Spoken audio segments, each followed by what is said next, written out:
করিয়ে নিতে হবে।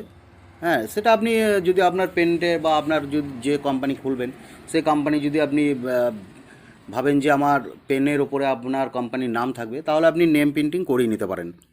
ঠিক আছে? আচ্ছা, কারখানা এখন আপনাকে ছোট কারখানাই করতে হবে। তার জন্য কি লাগবে? 2 থেকে 3 জন কর্মী নিয়ে 2 ফুট বাই 3 ফুট টেবিল নিয়ে কাজ শুরু করতে পারেন। ওপরে এসব মেশিন দিয়ে অনায়াসে 2 থেকে 3 হাজার বল পেন তৈরি করতে পারেন। ঠিক আছে? আচ্ছা, বাজার সবথেকে ব্যবসার সবথেকে বড় দিক যেটা হচ্ছে বাজার। আপনি ধরুন মেশিন কিনলেন, প্রোডাকশন তৈরি হয়ে গেল, মাল রেডি হয়ে গেল, সমস্ত কিছু হয়ে গেল, তারপর আপনার মালটা কিনবে কে, নেবে কে? নাহলে তো আপনি লস খেয়ে যাবেন। সুতরাং সেই জন্য বাজার একটা গুরুত্বপূর্ণ ভূমিকা রাখে। তো বাজার, বল পেনের পাইকারি বাজার কলকাতা বড় বাজারই। আপনি মালও কলকাতাতেই বেচতে পারেন। এমনকি আপনি স্কুলে, কলেজে, বই খাতার দোকানে, এই জায়গাতেও আপনি মাল দিতে পারেন।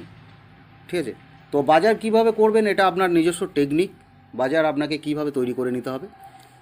হ্যাঁ, বল পেনের পাইকারি বাজার কলকাতা বড় বাজারে বিক্রির জন্য যোগাযোগ করতে হবে বিভিন্ন শিক্ষা কেন্দ্র ও বই খাতার দোকানে। তারপর আসে মূলধন। ব্যবসার টাকা কোথায় পাবেন? ব্যবসার টাকার জন্য আপনি প্রথমে করতে পারেন ব্যবসার জন্য প্রধানমন্ত্রী কর্মসৃজন প্রকল্প, বাংলা কর্মসংস্থান প্রকল্প ও মুদ্রা যোজনা প্রকল্প থেকে ঋণ পাওয়া যায়। প্রথমে দুটি প্রকল্পে ঋণের ক্ষেত্রে বেটি প্রকল্পে ঋণের জন্য সারা বছর আবেদন করা যায়। তাহলে টাকা আপনি কোথা থেকে পাবেন?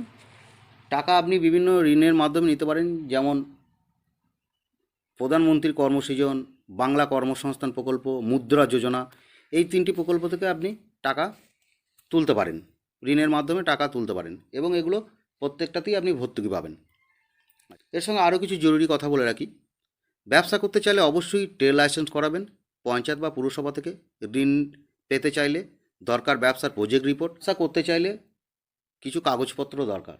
কাগজপত্রের মধ্যে হচ্ছে ট্রেড লাইসেন্স দরকার, আপনার প্রজেক্ট ফাইল দরকার।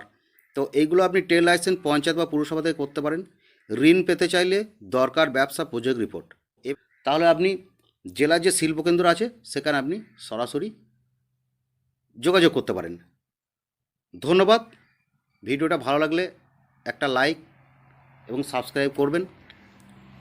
ধন্যবাদ।